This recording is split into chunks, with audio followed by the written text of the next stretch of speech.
Assalamualaikum warahmatullahi wabarakatuh. Bagaimana kabar kalian anak-anak? Bunyi harap sehat selalu ya. Baiklah, seperti biasa kita akan mengawali perjumpaan kita ini dengan pembacaan Al-Fatihah dulu dan pembacaan sholawat nariyah 3 kali agar pembelajaran pada hari ini itu barokah. Ya, silakan mulai sambil lalu Bunda akan menuliskan materi.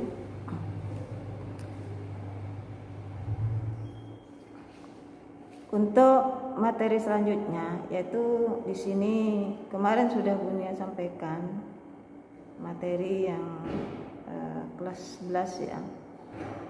Di sana ada poros maritim Indonesia, di mana Indonesia sendiri itu merupakan sebuah wilayah yang sangat kaya, merupakan poros. Kenapa? Karena memang letak dari Indonesia sendiri itu strategis sana. Jadi di sini Indonesia itu merupakan wilayah yang benar-benar merupakan ambang pintu antara wilayah timur dan wilayah barat.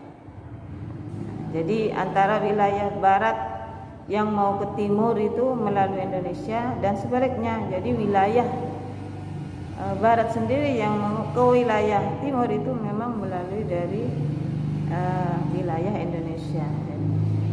Jadi benar-benar tempat persinggahan berbagai wilayah melalui maritim. Di sini ada itu ya, sudah tampak di PowerPoint belakang dunia.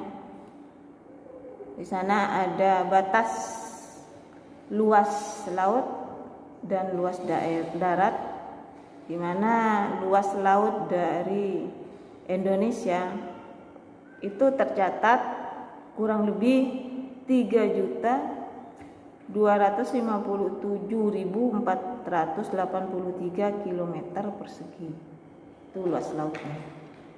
Jadi benar-benar luas laut kita itu. Terus yang kedua, luas daratan. Jadi di sini tercatat 1.092.570 km persegi. Jadi total luas wilayah Indonesia baik berupa laut maupun darat itu kurang lebih sekitar 5.180.053 km persegi. Wah, benar-benar wilayah yang sangat luas anak-anak ya. Jadi tidak heran kalau Indonesia itu banyak terdapat sumber daya alam baik berupa perairan, baik berupa daratan maupun udara sekalipun anak-anak. Jadi di sini benar-benar wilayah yang sangat luas. Kita lanjutkan lagi. Selain itu, Indonesia itu merupakan sirkum Mediterania. Jadi di sini merupakan bentuk busur pegunungan luar dan dalam. Apa artinya? Indonesia itu dikelilingi oleh gunung-gunung berapi. Jadi gunung-gunung berapinya Indonesia itu muda-muda, anak-anak.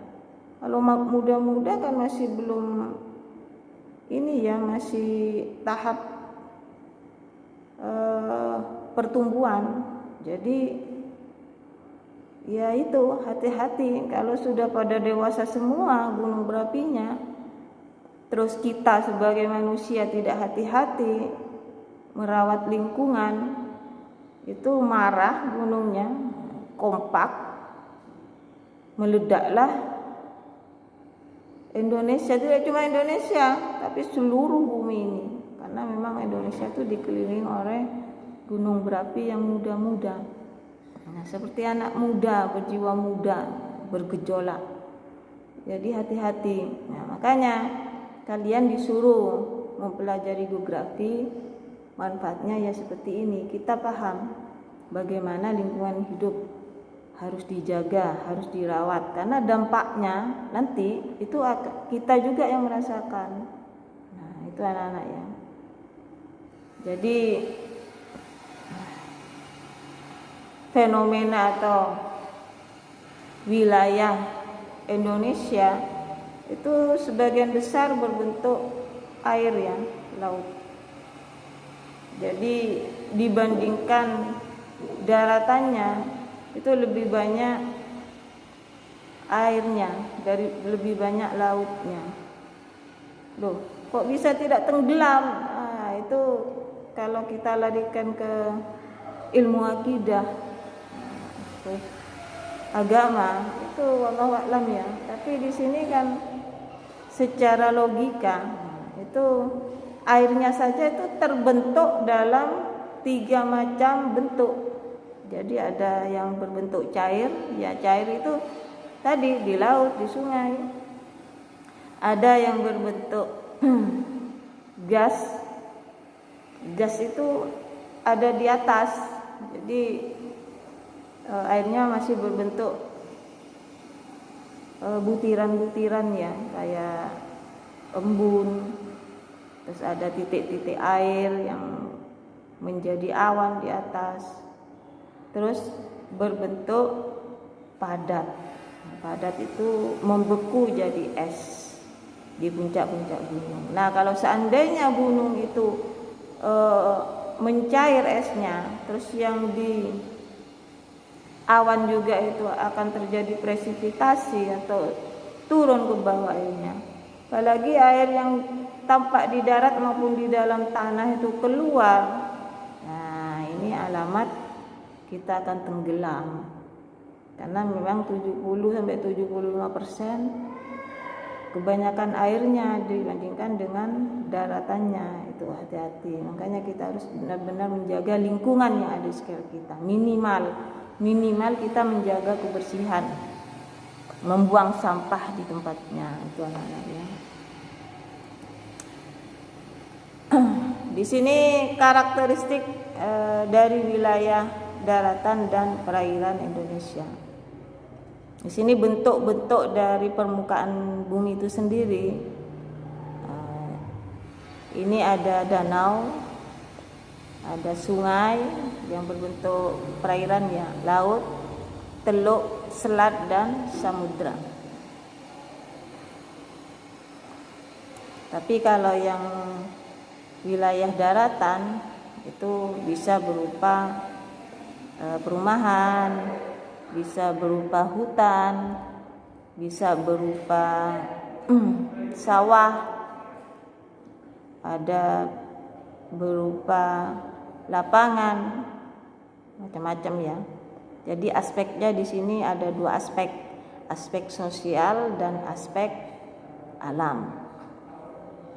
Apa aspek sosial? Ambil dicatat ya.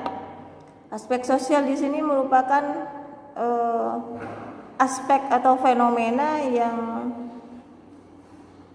keberadaannya dibuat oleh manusia. Jadi aspek sosial itu merupakan aspek atau fenomena yang keberadaannya itu dibuat oleh manusia atau ada karena tingkah laku manusia. Misalkan sawah. Itu ada sawah karena dibuat oleh manusia. Bendungan air itu termasuk aspek sosial. Perumahan, bandara macam-macam dan lain-lainnya. Kalau aspek alam itu merupakan aspek yang memang benar-benar sudah ada dari alam istilahnya. Misalkan di sini ya seperti itu tadi danau. Ada yang buat ini ya danau yang kecuali danau-danauan ya tapi kecil lah. Ada sungai. Sungai ini sungai ada yang sungai buatan memang ya, tapi di sini dikategorikan alam karena memang untuk sungai buatan itu sendiri itu dimasukkan ke bendungan sudah. Terus yang ketiga laut, teluk, selat dan samudra.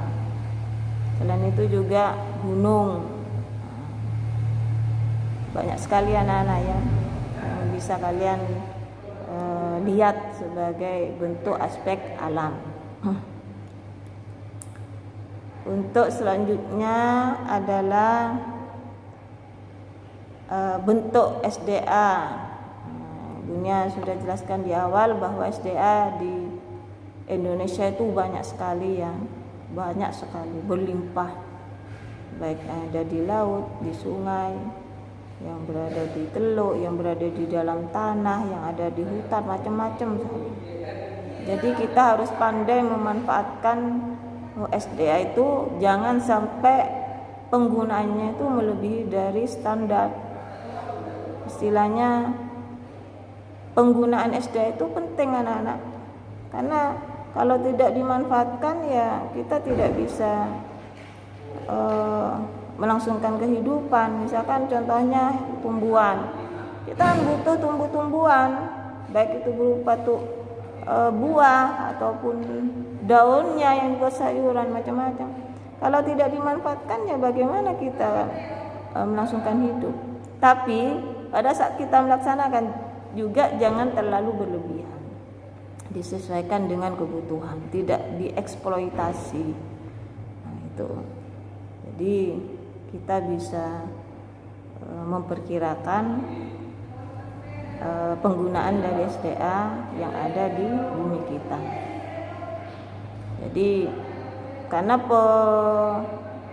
pemanfaatan SDA tidak hanya kita, masih ada anak cucu kita di bawah nanti yang membutuhkan SDA itu. Jangan sampai pada saat kita bisa memanfaatkan SDA yang ada, tapi anak cucu kita itu tidak bisa memanfaatkan SDA alam.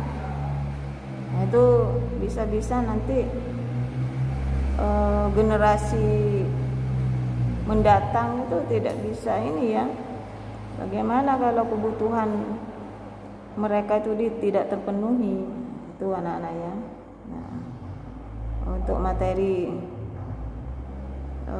kelas 11 mungkin hanya ini saja dulu dari dunia. Nanti kita sambung lagi pada pertemuan berikutnya. Nah, tugas dari dunia, kalian tolong catat, nanti tulis di bukunya dan foto kirim ke dunia. Seperti biasa ya. Tugas yang pertama, sebutkan SDA yang berasal dari perairan dan daratan masing-masing 10. Yang pertama itu. Yang kedua, bagaimana kalian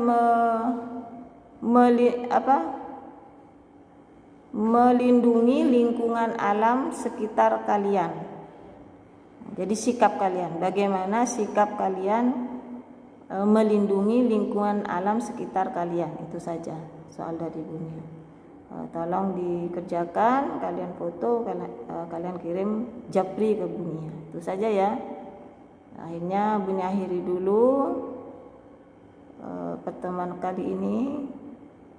Assalamualaikum warahmatullahi wabarakatuh.